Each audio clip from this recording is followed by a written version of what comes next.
Hey, it's Justin Potney on the Mixed Morning Grind. A very special guest joining me this morning. It is Olympic gold medalist Kelsey Mitchell. Kelsey, how are you? I am doing amazing. How are you? I'm doing good. How does that sound? You've heard it a million times now, but it's got to still sound good, right? Oh yeah, it still sounds good. You can say it as much as you want. I love hearing it. Well, first of all, welcome home. Thank you. Yeah, it was quite the welcome home, that's for sure. I didn't expect that at the airport. And it was special. Are you still a little bit jet lagged? Probably, right? I mean, that's a big time change. Yeah, you bet. You bet. I slept on the long flight to Vancouver, so that was good. And it'll be a couple days, but I'll get adjusted. So I was kind of wondering, I saw like some pictures and stuff. Do they set you up with like first class, like on the way back, like flying in style?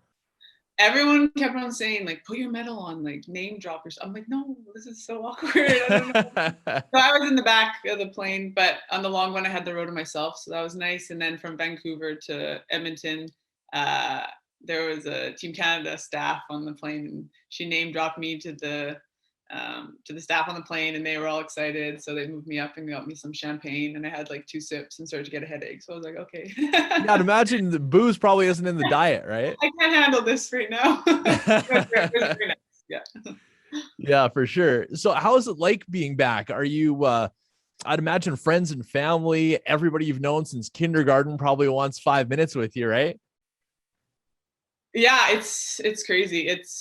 There's a lot of messages I still need to reply to. It's just a lot to take in. It's incredible. Like I love getting the messages. Everyone's so supportive, and it's just amazing to see everyone face to face because it's been a while since I've been home, and so one day at a time, just taking it all in. And yeah, it's really great to see people and everyone just so supportive and pumped, and learned about track cycling. And it's just, yeah, I think it was the most perfect timing, like 7:30 on a Saturday night. And I know Yep. a lot of beers were had in my honor. So that was nice. And some tears were shed. And yeah, it's incredible. As far as timing, it really couldn't have been any better because it wasn't, Tuesday at 4 in the morning. You got the real prime time slot there. And I know that's the thing too, is the track cycling. Who's the guy? It used to be a track cyclist like way back when probably we were kids, had the blonde hair. Him. Yeah. Yeah. So that's the only like track cyclist I knew. Yeah. And then like you came along, obviously, and like we followed you from around here. And so I'm learning more about the sport. It really is like it's so fast. Like it's fast paced. Yeah, it's very spectator friendly too. Like cycling's Yeah. obviously huge in Europe, but mostly on the road, and you see the race for like 2 seconds while they fly by. But here it's like 70 kilometers an hour right in front of you. There's crashes. It's like high speed tactics. Like I fell in love with the sport when I learned about it and joined. And so I'm just so happy that like a lot of people were stopping me in the airport and they're like, I actually watched this race. Like it was very interesting. I'm like, oh, Yeah, okay, good. Like track cycling's getting known. And just with like everyone buying bikes now, I hope it gets even bigger. So yeah. for sure. And seeing some of the crashes in some of the other races, that looks gnarly. Like, have you ever crashed yourself? I've crashed twice. One when I like first joined and like didn't know what I was doing, and it was like 60K an hour, so it definitely like scared me. And then one time I crashed because I was going too slow, so that one was a little bit more embarrassing than scary. And then Yeah. other than that, I've been pretty lucky, been able to stay up. So yeah, it's there. Yeah, there's a lot of crashes and a lot of injuries happen in this sport, but it's worth it. It's cool. It's fast. It's awesome. So obviously a lot's been made. Lots of people know your story from whether it's the vignettes on the broadcasts or interviews that you've done already about your past and how you haven't been cycling really all that long, but you've been an athlete for a super long time. So I kind of wonder, like on those days getting up, going to Pandas practice, and even before that, playing in Sherwood Park, and all those days, did it ever like occur to you, whether it be, you know, soccer or another sport, that maybe playing at a high level in whatever sport was an option for you? Like I just loved sports. I loved everything about it. I loved the team. I loved working hard. I loved competing. Like I'm a very competitive person, and I like loved winning and hated losing, and it just like everything about sport I loved. And so when I finished university, I like knew I wasn't going to go further with soccer. Like there wasn't a whole lot of options, and I was never the best on the team. I was a good athlete and I worked hard. And so I think my like goal was the Olympics, but like my dreams coming true, as in I get to wake up and ride my bike every day and like make a living off of being an athlete. And it's just like so incredible. And I didn't really know that was an option for me. And so just to have it be a reality it's so great. I love training every day. And then I got to go to the Olympics and travel the world and win Canada a medal. And so it's just, yeah, I never saw this when I was playing soccer. Obviously, I never saw me winning a medal in track cycling. Yeah. But yeah, I'm just so grateful because I love sports and I just am able to continue to be an athlete. And that's really the dream. I'm living my dream. Well, I think that's one of the reasons that so many people have been able to get behind your story is because, like, in regular life with all of us, it's not like one straight line going to success. There's a bunch of ups and downs and twists and turns along the way. And that was definitely the case for you. Yeah, for sure. And like, I think another thing that kind of helps me every day, like when the training's hard and maybe you're not feeling it, I've worked the 12-hour night shifts. I worked driving a truck for 8 hours a day. Like I know the other side of it. And so I think about those moments and I'm like, what else would I rather be doing than, puking in a garbage can because my legs are burning so much from an effort I did on my bike. It's just, yeah, I'm so grateful. Yeah. Well, I'll tell you, I was wondering, obviously you've been a world record holder now. You're exemplary when it comes to, the world circuit. Going into Tokyo, obviously with the Corona situation, we'll talk about that more in a sec, but what was your honest gut feeling going into this? Were you thinking, okay, as long as I get on the podium, I'm happy? Or was like, I'm going for gold and anything less will be kind of a disappointment? I think my mindset, like obviously you want a medal, you want a gold, but my mindset was like, I know I need to go there and I need to leave it all out there. And I was just going to go and have the race of my life. And whether that was fifth place in the Kieran or it was a top step in the sprint, like I just wanted to leave there knowing there was nothing else I could have done to perform better. And we've trained so hard over the past year and a half and put everything we had into it. And so I knew we would be strong. And like I'd gotten fourth at Worlds a year and a half ago. So I knew I was there and it just kind of depended where everyone else was at. And nobody knew where we were at. We didn't know where they were at. And just after the Kieran, I felt strong. I felt like I was right there with them. And then I had learned how to race a little bit better. And so my tactics had improved and obviously it all paid off in the end. And yeah, deep down, you want that gold medal. It's just tough to say out loud to people before you do it. For sure, for sure. Yeah. So the other question I kind of had for you was with Corona and COVID-19 and the whole situation. Obviously, it comes up. Your sights are set on Tokyo 2020.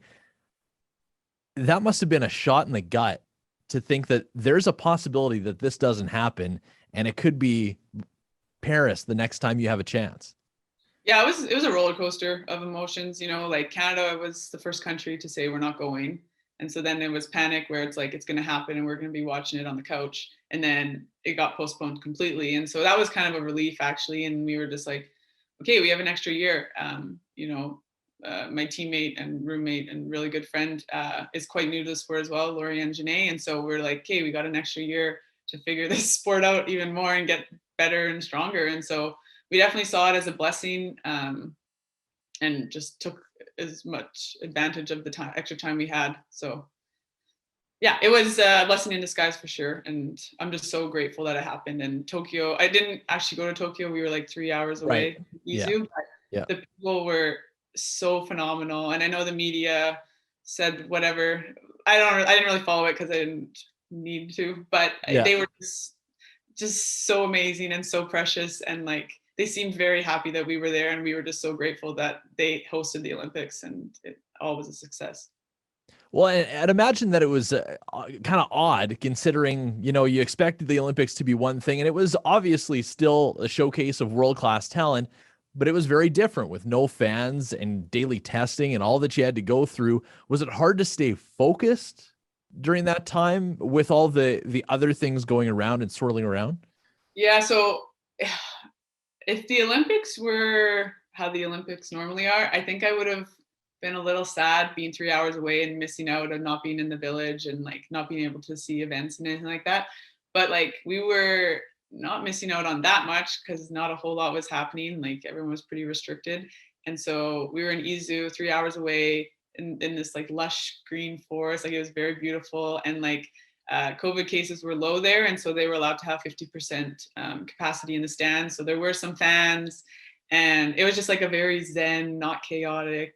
It was, I don't know, that's my only Olympic experience. So to me, that was the Olympics and I had a phenomenal time. I'm very happy with the entire experience and we'll see what the experience is like, hopefully in 2024. Well, that was a question I guess I was going to get to, but I'll ask it right now. You're only 27. Yeah, I'm young. I mean, you're going for it, right? Yeah, I'm going to do this for as long as I can. I love it. I love training. You got to love the training because that's most of it. And then racing hurts, but it's so worth it. And yeah, the plan is to keep going. And so we'll see how far I go. Just ride it till the wheels fall off, right? Exactly. Yeah. So I was going to ask too, the feeling in the final, you're lined up there against the Ukrainian cyclist. And is there training that you go through beforehand to kind of put your nerves aside and just kind of focus on what you got going on? Because I mean, you're all in at that point. It's, it's the big moment. Everything is coming to this peak. How are you able to keep your cool? Yeah, it's this rate.